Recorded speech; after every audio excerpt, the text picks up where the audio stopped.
오늘 말씀은 마가복음 3장 1절에서 19절 말씀입니다. 마가복음 3장 1절에서 19절 말씀까지 한 목소리로 함께 읽겠습니다. 예수께서 다시 회당에 들어가시니 한쪽 손 마른 사람이 거기 있는지라. 사람들이 예수를 고발하려 하여 안식일에 그 사람을 고치는가 주지하고 있거늘 예수께서 손 마른 사람에게 이르시되 한가운데에 일어서라 하시고 그들에게 이르시되 안식일에 선을 행하는 것과 악을 행하는 것, 생명을 구하는 것과 죽이는 것 어느 것이 옳으냐 하시니 그들이 잠잠하거늘 그들의 마음이 완악함을 단식하사 노하심으로 그들을 둘러보시고 그 사람에게 이르시되 내 손을 내밀라 하시니 내밀매 그 손이 회복되었더라. 바리새인들이 나가서 곧 헤롯 왕과 함께 어떻게 하여 예수를 죽일까 의논하니라. 예수께서 제자들과 함께 바다로 물러가시니 갈릴리에서 큰 무리가 따르며 유대와 예루살렘과 이두메와 요단강 건너편과 또 두로와 시돈 근처에서 많은 무리가 그가 하신 큰 일을 듣고 나오는지라. 예수께서 무리가 애워싸 미는 것을 피하기 위하여 작은 배를 대기하도록 제자들에게 명하셨으니 이는 많은 사람을 고치셨으므로 병으로 고생하는 자들이 예수를 만지고자 하여 몰려왔음이더라. 더러운 귀신들도 어느 때든지 예수를 보면 그 앞에 엎드려 부르짖어 이르되 당신은 하나님의 아들이니이다 하니 예수께서 자기를 나타내지 말라고 많이 경고하시니라. 또 산에 오르사 자기가 원하는 자들을 부르시니 나온지라. 이에 12를 세우셨으니 이는 자기와 함께 있게 하시고 또 보내사 전도도 하며 귀신을 내쫓는 권능도 가지게 하려 하시리라. 이 12를 세우셨으니 시몬에게는 베드로란 이름을 더하셨고 또 세베대의 아들 야고보와 야고보의 형제 요한이니 이 둘에게는 보아너게 곧 우레의 아들이란 이름을 더하셨으며 또 안드레와 빌립과 바돌로메와 마테와 도마와 알페오의 아들 야고보와 및 다드와 가나나인 시몬이며 또 가룟 유다이니 이는 예수를 판 자더라. 아멘. 아멘. 마가는 2장부터 예수와 종교 지도자들 사이의 갈등을 주제로 대두시키고 있습니다. 곧이어서 이제 여기에 부정과 금식의 문제가 끼어들었고 그리고 여기에 이제 안식일 문제가 합류하면서 더욱 갈등이 심화되고 있습니다. 안식일의 밀밭 사건 아시죠? 밀밭 가다가 제자들이 이렇게 밀먹은 그 사건과 여기 오늘 본문에 나오는 손 마른 자의 이 치유 사건이 쌍을 이루면서 예수님의 권위는 더 한층 강조되고 있습니다.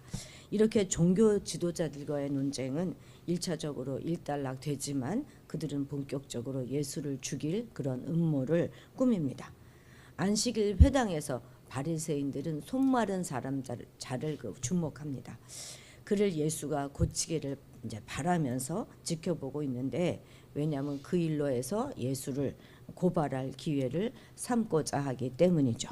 예수는 그저 율법과 전통에 매여서 참된 안식을 누리지 못하고 있는 그들의 완악함을 탄식하시면서 그 손 마른 자를 회복시켜 주십니다.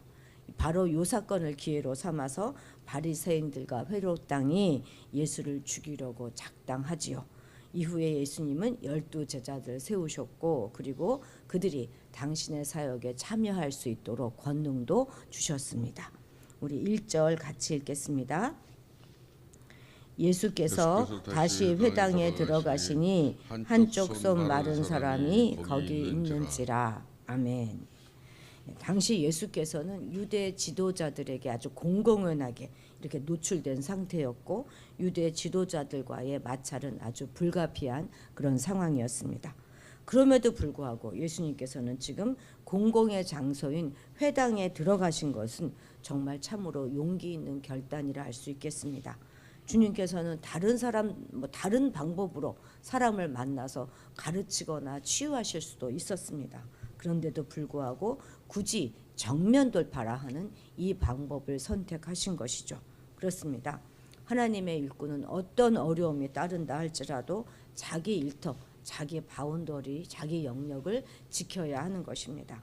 때로는 고난과 핍박을 피해서 다른 곳으로 가는 것도 필요하겠지만 어떤 곳에서는 순교를 각오하고 자기 일터를 지켜야 하는 것이죠. 이 세상 임금은 마귀이기 때문에 이 세상 가운데서 하나님의 일을 하고자 하는 사람들은 어려움이 따르게 마련입니다. 하지만 우리에게는 이미 확실한 승리가 보장되어 있기 때문에 그가 어떤 방법으로 우리를 위협한다 하더라도 우리가 뒤로 물러서는 안 되는 것이죠. 필요하다면 하나님께서 우리에게 다른 곳으로 가도록 지시하실 것입니다. 성도의 길에는 분명한 환난과 핍박이 기다린다 하는 것이 성경의 가르침이라는 사실은 우리가 우리의 일터를 지켜야 한다 하는 것에 대한 간접적인 명령인 것입니다. 이 세상이 비록 지옥처럼 고통스러워도 우리는 바로 이곳에 구원의 가게를 열고 복음을 팔아야 하는 것이죠. 그 회당 안에는 손마른 사람이 있었다고 하지 않습니까? 누가복음 병행 9절에 보면 그 손은 오른손이었다 이렇게 기록해주고 있습니다. 그러니까 얼마나 생활하는데 상당한 어려움이 있이 살았던 사람일 것입니다. 인간의 지체 중에서 손이 차지하는 비중은 엄청나게 큽니다. 그런데 손이 한 손이 말랐다 하는 것은 우리가 생각하는 손으로 하는 일이 좀 어려울 것이다 생각하는 그 이상으로 어려움이 있었을 것이다 우리는 생각해 볼 수 있는데요. 이전에 제가 아시는 분의 아드님이 공장에서 일을 하다가 벨트로 손이 이렇게 말려 들어가서 한쪽 손을 절단하신 분이 있었는데요. 당연히 손으로 한 손으로 무엇을 할 수 없으니까 어렵겠죠. 그런데 어느 날 이런 말씀을 하시는 거예요. 버스를 타고 가도 바로 서기가 쉽지 않다는 것입니다. 한쪽 팔이 없으면 몸의 균형을 잡는 것조차 어려운 거예요. 저는 깜짝 놀랐습니다. 그때 장애가 있다고 하는 것은 그냥 단순히 그것이 없는 불편함뿐만이 아니라 우리가 생각할 수 없는 그 이상의 불편하고 어려움을 감내하며 살아야 되는 것이구나 하는 걸 그때 제가 뼈저리게 느꼈던 적이 있었습니다. 한쪽 손이 마른 사람도 그렇겠죠. 단순히 그 손이 없어 불편하다는 것 이상으로 정말 말로 표현할 수 없는 그런 어려움을 겪고 살아야만 했을 것입니다. 그런데 우리가 또 하나 생각해 볼 수 있는 것은 팔이 아예 절단돼서 없는 것이 아니라 그 모양은 다 있음에도 불구하고 기능을 할 수 못하는 그런 상태는 우리에게 주님께서 중요한 교훈을 주시는 것이죠. 성도들 중에도 모양은 완벽하게 갖추어져 있지만 그럼에도 불구하고 기능을 제대로 하지 못하는, 그러니까 내용이 없는 그런 성도들이 허다합니다. 주의 이름으로 여러 가지 일들을 하지만 주님의 인정을 받지 못하는 자들, 또한 등을 들고 분명 신랑을 기다리고 있지만 결국 그 잔치에는 참여하지 못할 많은 자들이 있습니다. 우리 신앙은 모양이 갖추어졌다고 완전한 것은 아닙니다. 그보다 내용이 더 중요하죠.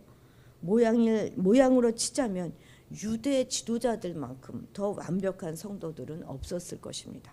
하지만 그들은 성도가 아니고 마귀의 자녀들이지 않았습니까? 오늘 우리 사회에는 교회가 정말 홍수를 이루고 있습니다. 가는 곳곳마다 맨 먼저 눈에 띄는 것이 교회이잖아요. 어떤 경우에는 한 건물에 교회가 두세 개씩 있기도 합니다.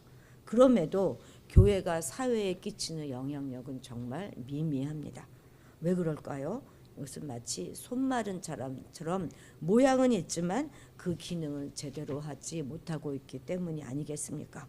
이런 상태로는 교회가 아무리 많다고 해도 수만의 성도가 있다고 해도 하나님의 인정을 받을 수 없습니다. 우리 성도들은 무엇보다도 내실을 기해야 하는 것이죠. 모양과 함께 내용을 다 우리는 갖추어야 하는 것입니다. 이 일에 우리가 소홀히 할 때 주님께서는 바리새인에게 취한 것과 동일한 대접을 우리도 주님께로부터 받게 될 것입니다. 우리 4절 같이 읽겠습니다. 그들에게 이르시되 안식일에 선을 행하는 것과 악을 행하는 것, 생명을 구하는 것과 죽이는 것 어느 것이 옳으냐 하시니 그들이 잠잠하거늘. 지금 여기서 말하는 선을 행하는 것은 무엇이죠? 그것은 손마른 자를 고치는 것이죠. 그럼 악을 행하는 것은 무엇입니까? 그것은 손마른 자를 고치지 않는 것입니다. 그런데 사실 손마른 자를 고치지 않았다 하는 것이 악을 행하는 것은 아니지 않습니까? 그런데 주님은 적극적으로 악을 행하지 않은 것임에도 불구하고 주님은 그것을, 그러니까 손마른 자를 고쳐주지 않는 것을 악을 행하는 것이다 이렇게 규정하고 계신다는 거예요. 사람들은 대개 선을 행하지 않았다고 해서 그것을 악을 행하는 것으로 여기지는 않습니다. 그러나 주님의 기준은 전혀 다르다는 것입니다. 주님은 적극적으로 선을 행하지 않는 것, 그것을 악을 행한 것이다 이렇게 규정하십니다. 적극적으로 생명을 살리지 않는 것, 그것이 바로 죽이는 것이다 이렇게 말씀하고 계시는 것입니다. 그렇습니다. 주님께서는 선과 악 사이에 중간지대라는 것을 두지 않으세요. 선이면 선이고 악이면 악인 것입니다. 선에 속하지 않으면 반드시 그것은 악에 속한 것이죠. 그래서 우리 성도들은 보다 적극적으로 선을 행하며 살아가야 하는 것입니다. 혹시 우리는 적극적으로 악을 행하지 않았다 하는 그것만으로 나는 착한 사람이야, 나는 하나님께 인정받을 사람이야 라고 생각하지는 않습니까? 우리는 분명하게 기억해야 하는 것입니다. 우리가 적극적으로 악을 행치 않았다 할지라도 적극적으로 선을 행하지 않고 살아간다면 주님으로부터는 악을 행하는 자다 이렇게 평가받는다는 것 사실인 것입니다.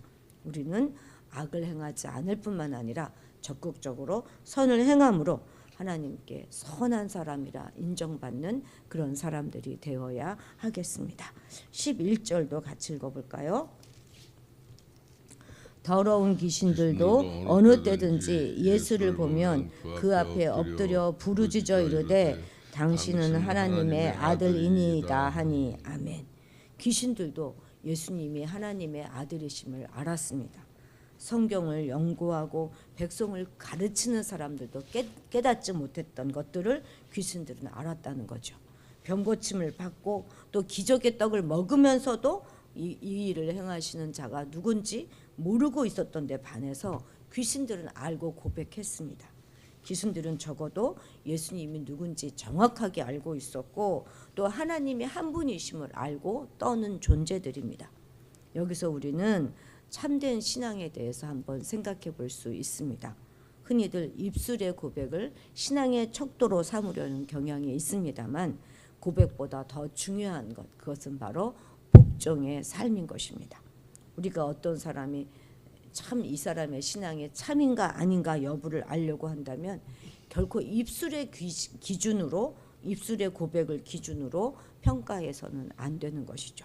우리는 귀신들도 아주 훌륭한 고백을 할 수 있다 하는 사실을 반드시 기억해야 합니다.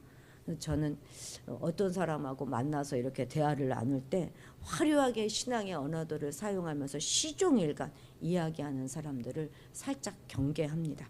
그 입술의 말을 듣고 그 사람에 대해서 절대적인 신뢰를 표현했다가는 속게 되는 경우가 많다는 것을 제가 경험적으로 알기 때문이죠. 교회 내에서 발생하는 모든 사기 사건도 다 그런 거 아닙니까? 사기는 다 말로 쳐요. 나무의 좋고 나쁨을 가르는 그 기준은 결단코 열매인 것입니다. 참된 그리스도인을 가르는 기준은 그래서 예수님께 복종하는가 아닌가의 여부인 것입니다. 우리가 항상 경계될 요사, 그것은 고백주의와 형식주의입니다.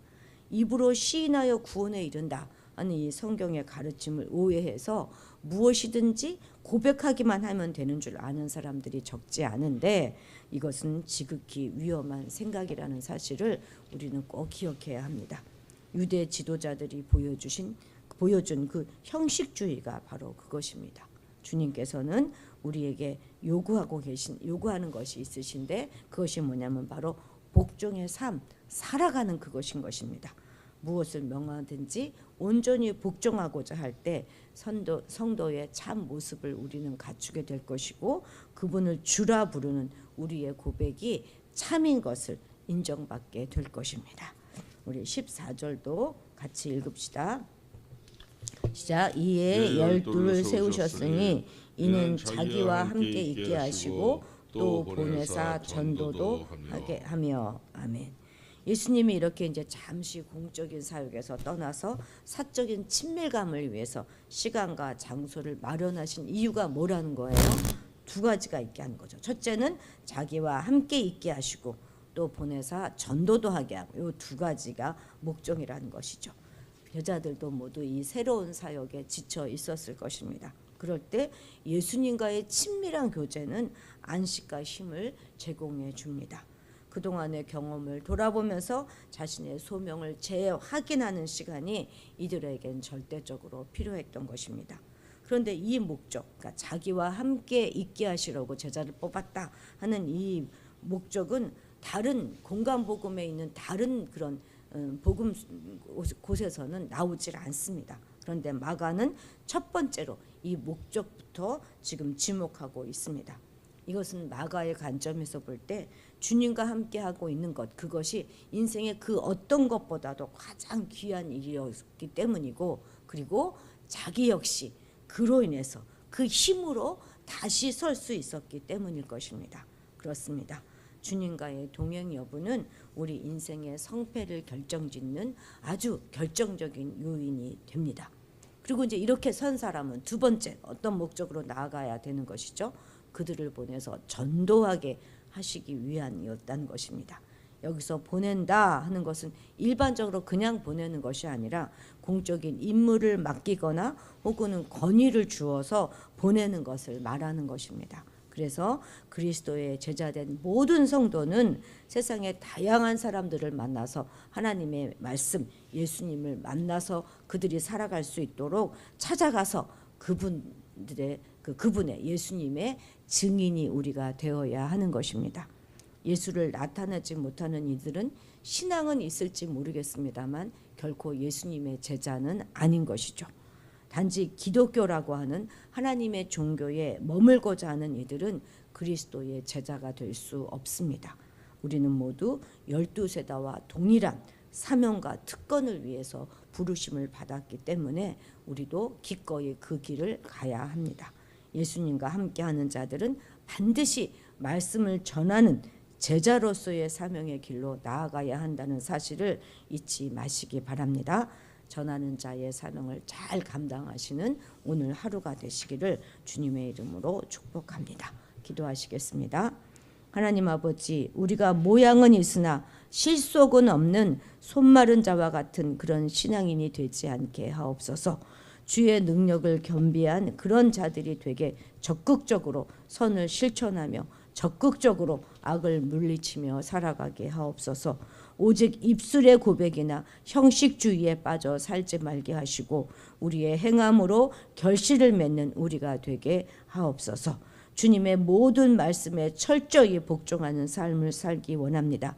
우리가 그저 무리 중에 한 사람이 아니라 그리스도의 제자의 삶을 살기를 원하오니 먼저는 주님과 함께하는 많은 시간을 가짐으로 우리의 영이 살아나게 하시고 그 힘으로 보냄받은 모든 곳에서 주의 진리의 말씀을 전하며 외치며 살아가게 도와주옵소서. 감사드리며 예수님의 이름으로 기도드렸습니다. 아멘. 아멘. 명절 잘 보내셨지요? 예. 오늘은 세계 평화를 위해서 기도하는 날입니다. 그리고 지난 주일 정수님 집사님이 못 오셨는데 아마 이 명절 지내시면서 몸살이 나셨다는 것 같습니다. 저도 어제 밤늦게 와서 연락을 못했는데요. 정수님 집사님을 위해서 특별히 기도해 주시기 바랍니다. 우리 주님의 이름을 크게 부르고 기도의 자리로 나아가죠. 오늘 수요 예배 있으니 그것을 위해서도 기도해 주십시오. 자, 기도의 자리, 주님의